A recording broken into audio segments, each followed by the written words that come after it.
Good afternoon.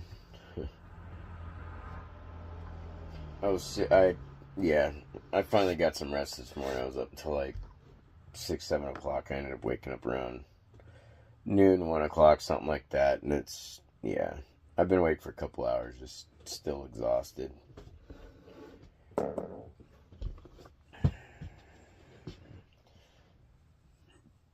Did a little, not really a review vid, but may as well be. Excuse me, I actually did 2 last night. And then did 1 this morning. But the 2 last night, even though they're uploading, I'm just going to have them unlisted for them. Because I still got to sit and watch them again. Because I'm not sure. I have problems when I communicate. I tend to say things too bluntly. Or I go into a ramble and all that. And I don't. That's something that I'm becoming more self-conscious about. And so, yeah. It's just like when addressing my kids and their bullshit. It's me addressing their bullshit. I'm never going to stop loving my kids or anything like that. It's just, there comes a point when it comes to your kids, your family, all that. Especially when they're all adults. You no longer have to stick around to keep taking those types of treatments and alienations and all that shit. When you know they're more than capable at that point, then let them to their vices. While you take the time to focus on not just your healing, but also a lot of self-reflection, going, okay, what can I do differently? And I know one of my big things is my communication is shit.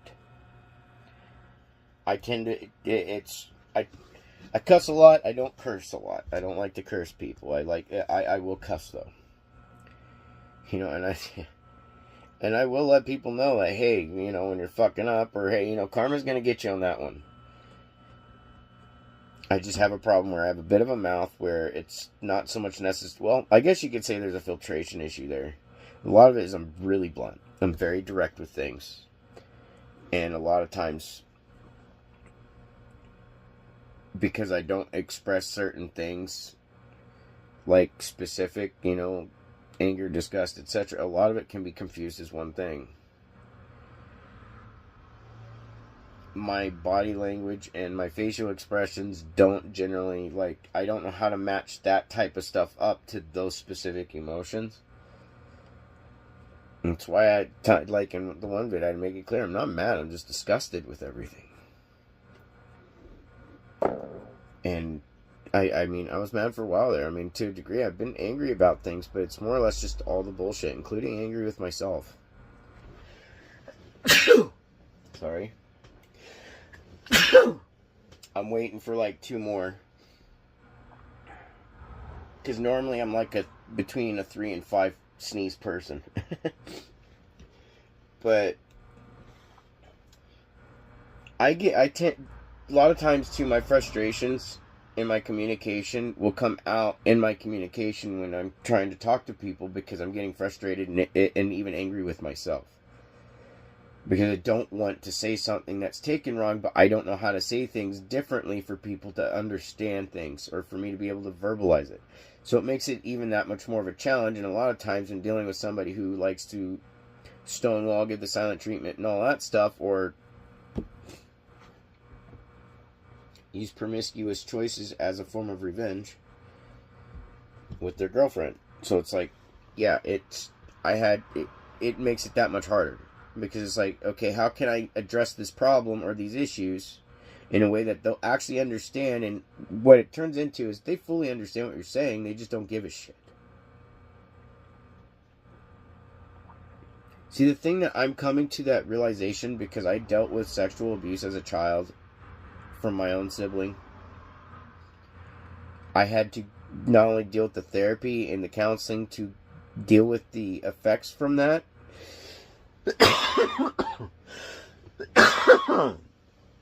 but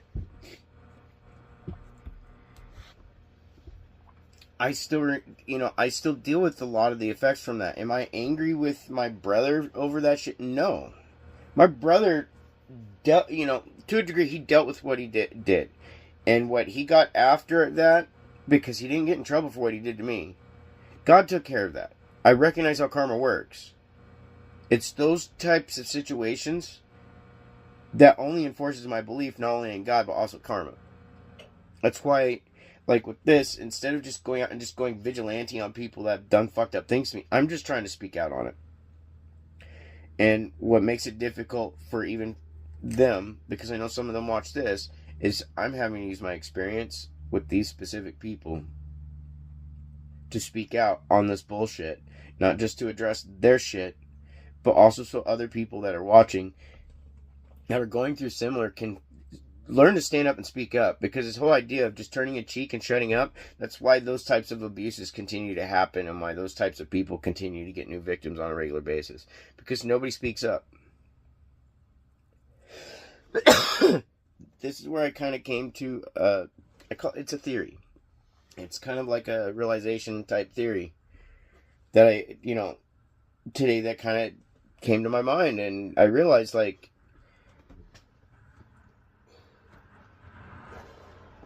now, I'm going to pay attention to the time real quick. I'm going to give myself a couple seconds to post trigger warning right now. We recognize that pedophilia is a mental and personality disorder.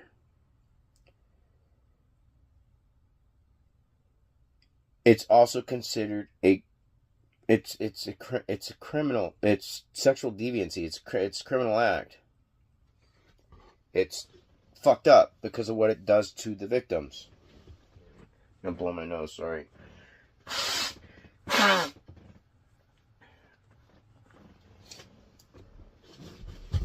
See, what it does to the victims and the abuser is the victims will be in that position where anytime they may have said something to people, they might have had the success of maybe having that one friend or something listen, but nobody else will listen. Unless somebody witnesses something, nobody will listen. Your family turns a cheek, all this. So what that does is starts instilling the fear that, well, whether or not I speak up, nobody's going to fucking listen. So you don't speak up about it until basically it's too late, and then eventually a group of people finally start speaking up about that same person that did the same thing to them, and then people start listening, especially if it turned, when it comes down to it, and this is what makes things really fucking difficult in these types of situations, is women think nobody will listen, but it's women that people will listen to first. That's why it's been stated for a long time. It's a woman's word over a man's. Because they will be believed. No matter what. And some women take that knowledge and will run with it and abuse it. And this especially will be with narcissistic women.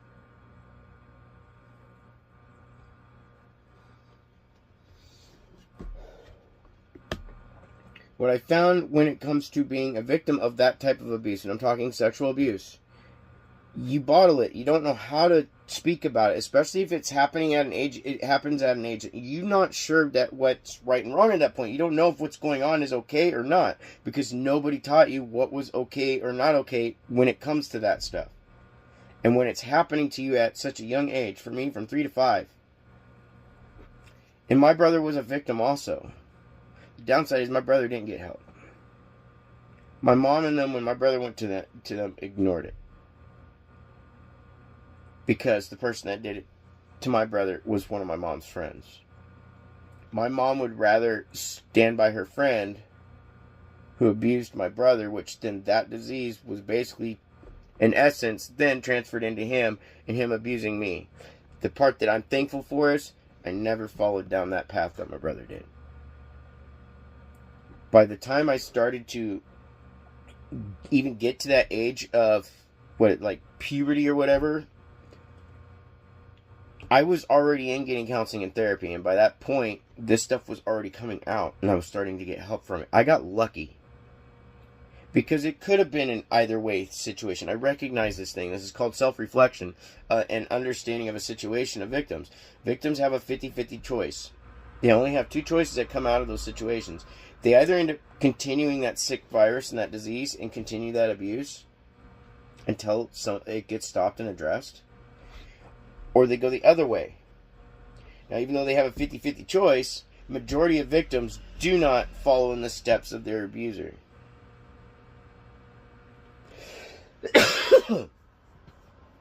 Majority don't. Females typically don't tend to follow that abuse, but some will. That's where you end up with school teachers having relations with their elementary, middle school, and, students.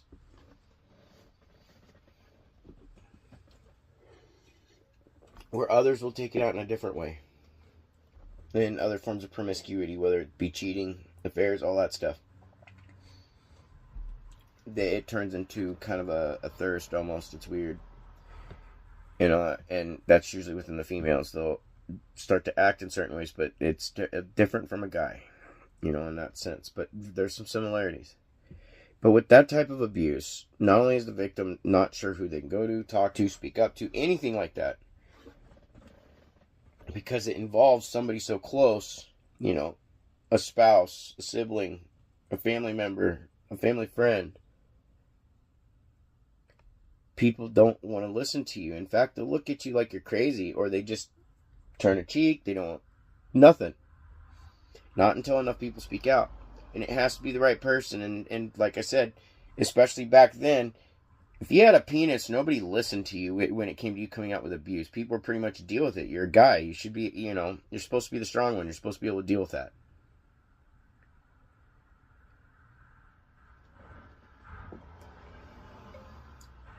Guys are supposed to just take it because, after all, after so many thousands of years in the argument that, men had control of everything, that, these generations can take the abuse now. No, it needs to stop. You don't answer abuse with more abuse. It all needs to stop. And when it starts to happen and people start to respond to those types of those abuse, start lashing back out, it doesn't make it any easier or better. It does make things worse for both parts. And so when dealing with things as from the perspective of somebody who has been sexually abused, you're not sure, especially as a child, you don't know who you can turn to because your family's not listening. Your family doesn't even communicate to you these various morals of things in life, basic morals, basically. They're too busy in their own fucking worlds, Your dad might be a workaholic or gone all the time. That was my dad, and it's not like he was serving in the military, so I'm trying not to bash on my dad in that sense. He was doing his duties. Where my mom was just kind of in her own world. Was she completely unloving towards us boys? No. She loved all of us, but she was the kind of parent of nobody can talk shit about my kids but me.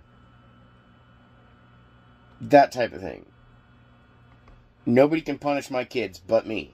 She was one of those parents. She had been one of those parents. The one thing that made her just shy of being one of those parents where if the school started punishing you and she'd show up and punish the school for punishing you for doing something wrong, she would allow that to happen. She'd make sure that we were held accountable for our actions. Those are traits that I picked up growing up and that still sits in my head. It's just like with certain people in my life, their voice still plays in my head. If I was to do certain things, go around certain people, or go to certain places, what have you, those voices still come up in my head. And they're not comforting voices in that sense. It's fear. It's I'm going to get in trouble, or they're going to do this to me, or they're going to do that. And it doesn't have to be a physical reaction. It's how it's a lot of it turns into more or less purely more mental than physical. When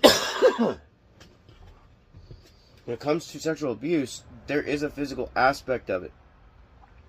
And we can consider it violent, but the violent part is on the psychological, the spiritual, emotional, those aspects. That's where the violence is happening at, because those are the parts of you that's actually being directly abused for the gratification of somebody else. It's not just an act that they're doing, because you know that it's an act of power control. It's an act of knowing that they can basically do what they want with you. It's not just like the physical thing itself. And so, when it comes to laws, we can recognize the damages that type of abuse does to a human being. And it's not something that's short term. Even if they get to a point where, yeah, I forgive the person that abused me, I'm just not going to trust them or people who have traits similar to them ever again. I'm going to be more aware of that shit. I'm going to pick up on those traits a lot quicker. And be more vigilant about it. And it's like, even though you may learn to cope with it, live with it, those wounds are still there. Those scars are still there. Just no different than like this one here. I did a stupid mistake, tattooed a certain date on my arm and shouldn't have. And so that basically turned into a reminder. And it was easier to remove it that way than by the time I would have been able to afford to have got it covered up, which I like the paw part. I was like, you know what? It'll just be a reminder. Don't ever do that ever again. But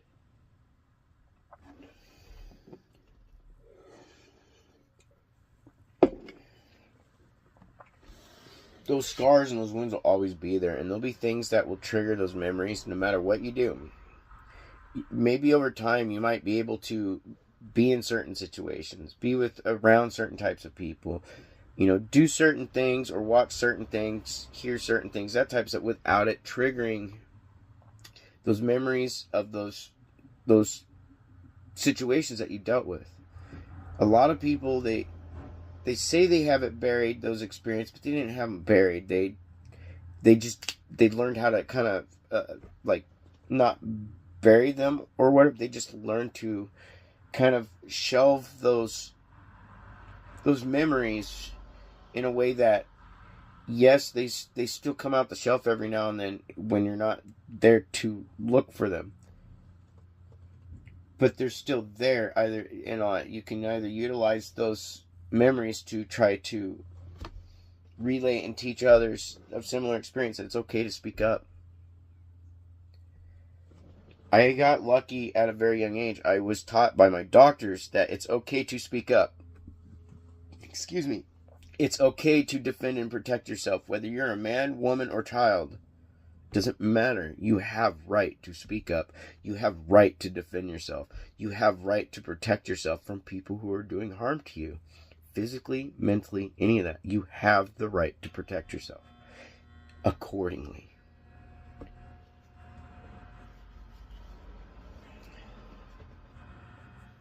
See, when it comes to sexual abuse, it starts to trigger certain parts in the abuser's brain. And we know it's not just a control factor. We know that there's a fear factor in the victim that that nobody's really going to listen to you. And when you're a male, nobody will listen to you. And if you're sexually abused, most people think you asked for it, just like a woman, or they think you enjoyed it. Like, people sit and look at, you're a man, you're supposed to like that stuff just because you get aroused. Yeah, it doesn't work that way. It affects a man the same way it does a woman. In a lot of ways, it can be worse because men are more likely to be denied of what's happened to them.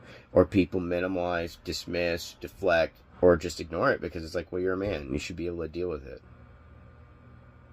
If women are to be our equals, then people are to start recognizing that men are equal in that realm as women are too.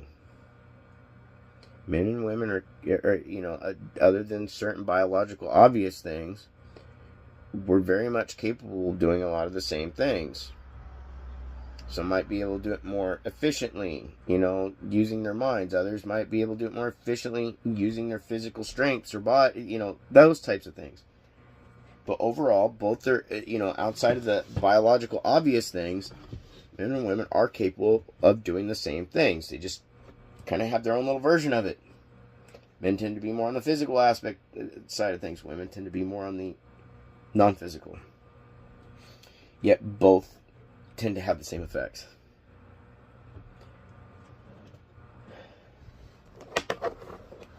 Yeah, I'll open this window real quick.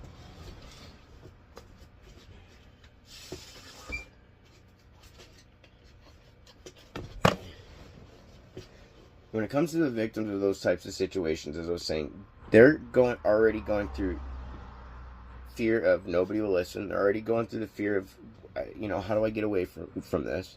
And a lot of times, a lot of them, not all, but you'll see a lot, throughout various cases where they end up lashing out at their abusers. And when that happens, people recognize that, what's going on. And a lot of times when it comes to that kind of abuse, it's kept behind closed doors, as I was saying. It's usually kept silent. If you say anything, most likely family, people like that won't believe you because the person who did it is the nicest person in the world. They're the sweetest, they're the kindest, they're the most humble. It couldn't be. After all, Pastor John or Pastor Bob or Pastor Sue or whatever is not capable of abusing a child. So why would a woman abuse a man type thing? Especially when it's our family or our friend or our mom, dad, brother, sister, or child, anything like that, or grandparents, aunts, uncles, cousins. Why would they do that?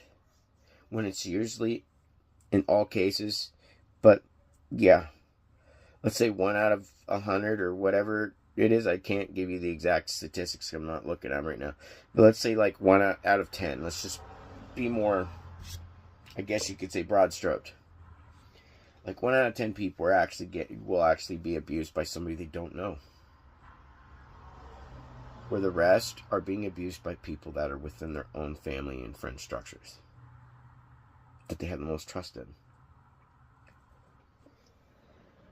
When it comes to sexual abuse, there's grooming involved before it happens. It's about grooming the family, it's about grooming the victim, and it's about getting them all to trust you, getting them all to accept you, getting them all to believe that you're not what you really are, even to get your victim's trust. Because what happens then is now you're going to be left in the hands of this person, whether as the victim or not. You know what's going to happen or not, because you don't. You have this full trust, this full faith in this person that you and everybody around you trusts and loves. Because, well, why would this person do this stuff? And then when it begins in ways where, to the victim's eyes in the beginning, it seems like it's no big deal. It's kind of like, in that sense, it's like the weird random touches, all this stuff. Like testing the boundaries. Like, how far can we push this or test this? Because, well, if I can't get to a certain point, I won't keep pushing it now, but I'll do so over time. And that's what they'll do. Till the person gets comfortable and allows it to happen. It's a grooming period. And eventually that type of grooming will stick to that victim for the rest of their life, unless they're aware of it. And it will make it easier for them to become a target for more people like that.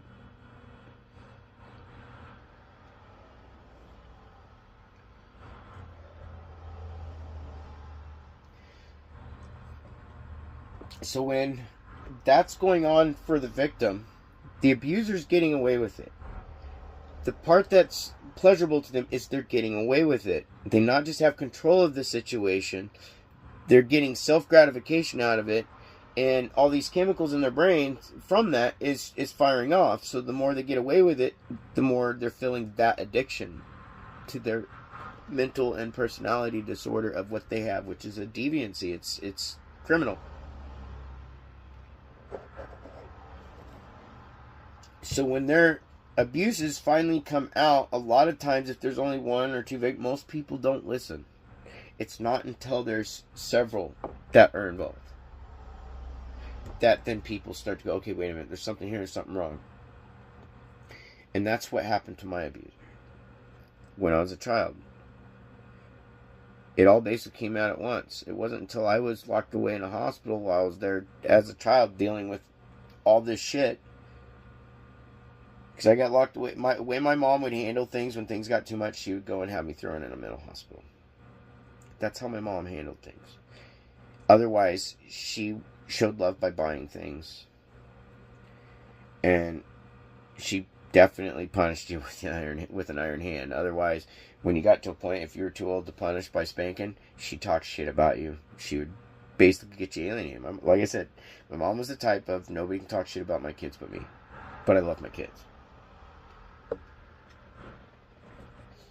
And it doesn't matter what it is. Like, half the family didn't know I'd published my own book. Half the family didn't even know my brother had abused me. I was his first victim and longest going victim that he got away with.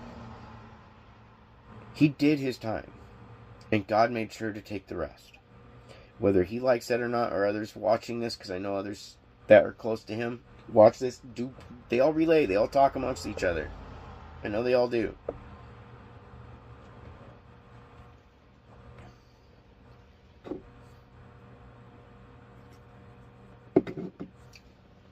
Now, what I just explained to you, when it comes to sexual abuse, the victim, and all that,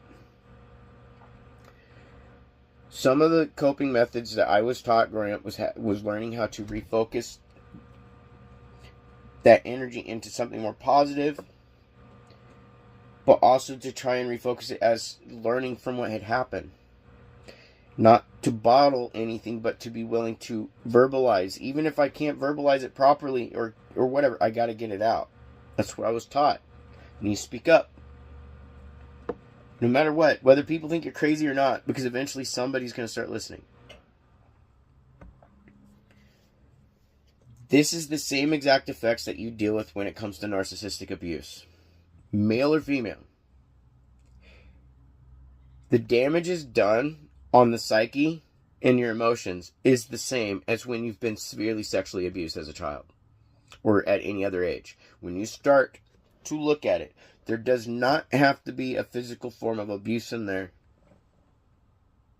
Because really, when it comes to sexual abuse, the genuine abuse is to your mind. It's to your emotions and all that stuff. The physical aspect, even if they don't hurt you, on the physical sense, they're still emotionally, mentally, psychologically, they're fucking ripping you apart. They're basically draining your soul. And that's why, yeah, some of this when it comes to children, that's why it's a big deal. It's more to it than just taking their innocence away. That's one of the terms that is stealing their innocence. It's like you're taking a very large chunk of their soul away from them before they can even decide in life where they're going to go, what they like or don't like, all that. You've already affected the way they think for the rest of their life. Narcissistic abuse does the same exact shit. Whether you're dealing with a malignant that is more loud, verbal, and physical, or you're dealing with a covert, which is almost damn near purely psychological and emotional, which tends to do more damage and long term. When you start looking at that, it's still, in a narcissistic abuser, especially if you're a male, and a lot of females still deal with this, you're afraid to speak up because you know nobody's going to believe you. Because after all, the person who's doing it is such a wonderful, awesome person. While they're out telling everybody what kind of piece of shit you are. And doing the things that they're doing. You get to a point that you realize there's nobody you can turn to, because after a while, you start seeing that you don't have anybody around you. You don't even have your kids. You don't have your friends. You don't have your family. You don't have nobody, because they took it all away from you. You have nobody to turn to say, hey. And when that happens, just like with sexual abuse with those victims, and it gets to the point they have nowhere to turn to, what do? Eventually, they get to a point where they snap and they lash out at their abuser. And what happens usually to the victim? They're usually the ones who get in trouble for domestic violence until things start to come out. And a lot of times, eventually, those charges do get dropped when it comes out that they were responding to abuse. The same exact shit happens with narcissistic abuse. The problem we have in this society is we don't want to fucking recognize it as being criminal. We can recognize pedophilia as being not just criminal negligence and being a mental and psychological disorder, but we also recognize that narcissistic personality disorder is a mental and personality disorder. It's in that same bucket. When they're doing this abuse to you, those endorphins in their brain, and this is my personal theory, the same fucking chemicals that's going off in the brains in a pedophile is going off in a narcissist's brain. They're getting off on that control. They're getting self-gratification of knowing that what they're doing, they can keep doing it and get away with it. It's like a form of voyeurism in essence. And they can keep doing this shit knowing that nobody's going to listen to their victim until eventually it all starts to blow up in their face. Because they don't know when to stop. There's people that might have narcissistic traits that they don't do this shit, but and then there's people who are genuinely like this, and they don't know when to stop. They form addictions that they really shouldn't, and they know they shouldn't, but they're doing it because it's that self-gratification and all. They have no control of themselves. And in my mind, they deserve the same punishments as a sexual predator. And depending on the level of extremes of their abuses, generally dictates the extreme of the punishment. Because you'll see people who committed these forms of sexual abuse ending up in hospitals, state hospitals and all, to get help. Where others, in more extreme cases, end up finding their asses in prison. They're still getting the same help and required to get the same help in prison as they are required in a state hospital. And in my eyes, that same type of shit needs to be required amongst those who are with narcissistic abuse going on. They need to look at those same punishments, put it into that same bucket, because it's doing the same thing to their victims as someone who's been sexually abused. It's doing the same damage. And I'm starting to realize that some of the same coping methods that I was being taught as a child to deal with the damages from my abuse then by my doctors. And this is not a coping mechanism. It's not one I recognize. Don't be running to drugs and shit like that. This was something that I really, in all honesty, I really want to quit. It's something I actually use more for medicinal use for my Asperger's and my NF2 than I use for having fun. I really don't actually have fun with this. I found a lot of times I'm finding myself not really liking the feelings of it. It's just I'm also extremely sensitive to prescription drugs. So I, like my anxiety meds, they're child dose. My pre-gab is also like child dose.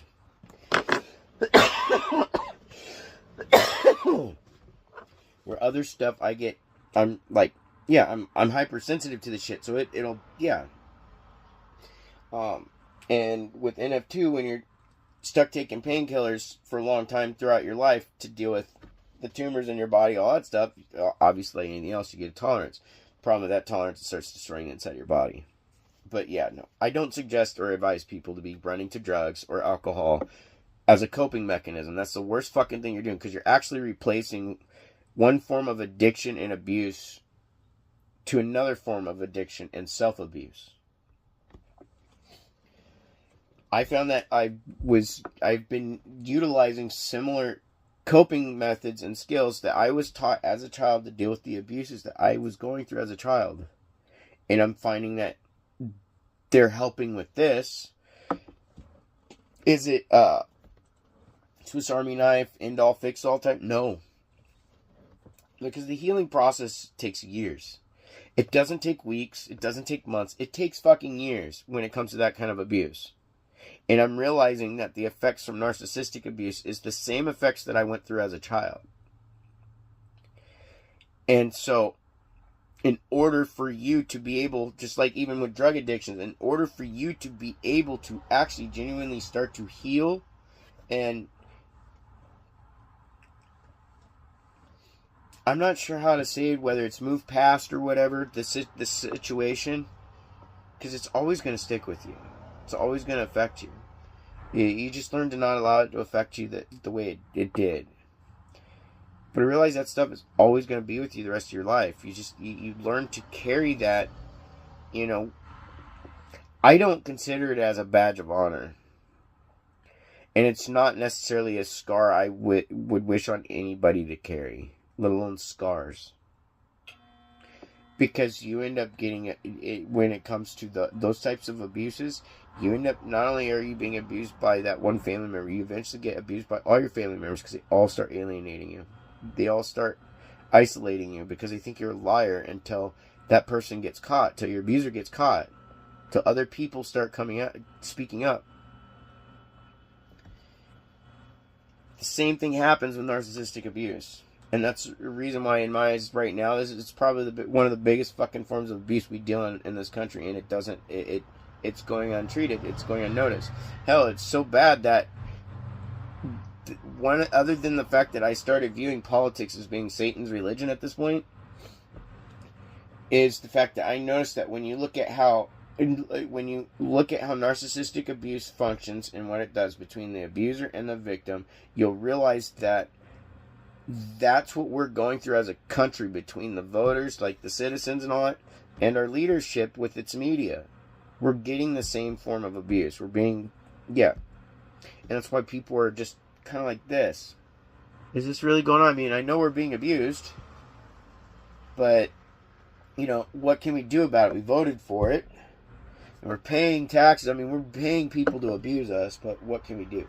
So it's kind of like that. It's like they're keeping their eyes closed. They know that what's going on, but they're just in a form of denial. And it's easier to be triangulated by your own government to fight amongst yourselves.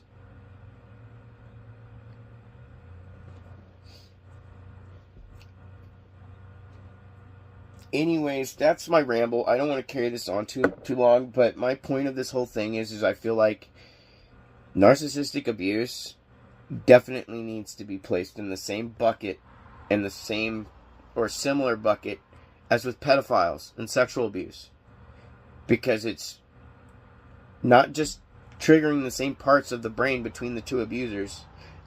What they're doing is not just very similar in almost every way, minus the one physical action. The effects are all the same,